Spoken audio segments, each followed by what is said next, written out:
dhaqankaygu waa islaam wax kale anu kuma dhaqmo wax kale ma aaminsani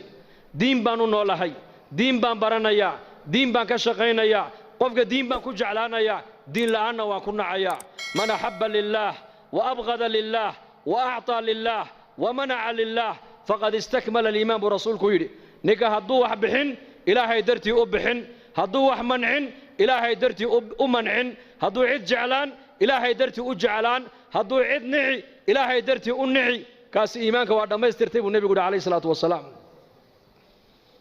waa inaad noqotaa qof lilaahi u noolow taariikhu saxaabay ku taalla siiratu caliy ibnu abi aalib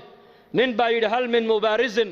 waa xilli macrakadii muslimiintuna xaggaa ay joogaan gaaladuna xaggaa ay joogaan ayuu yidhi ninkii ugu itaal weynaa gaalada ayaa soo dhaco yidhi hal min mubaarisin ayaa macrakadda iigu soo dhacaya cali baa u dhacay radia allaahu canhu caliy ibnu abi aalib ninkii intuu qabtay buu legday markuu seeftay qaatuu yidhi geli markuu isidhina cali ibnu abi aalib oo ninka kor fadhiyey buu qandhuuf wejiga lagaga tufay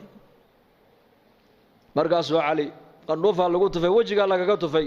gaalkiina dhulkuu jiifaa calina seeftii buu haystaa qandhuuf baa lagu tufay cali oo sarreeya uu ka kacay cali saxaabadii waxay ku yidhaahdeen yaa caliy maxaad uga kacday baa lagu yidhi gaalnimana ninkani diinna waad ula dagaalamaysay adigana qandhuufu kugu tufee waar marka hore ilaahay dartii baan u dagaalamayey hadda cadha ay soo gashay buu yidhi naftayda darteed inaan u dilan ka baqay buu yidhi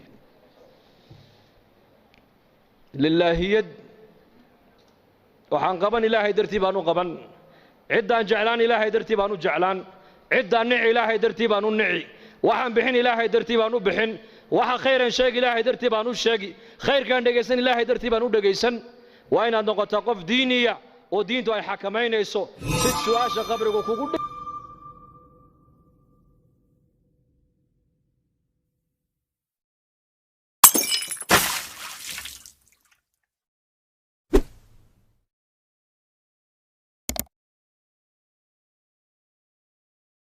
You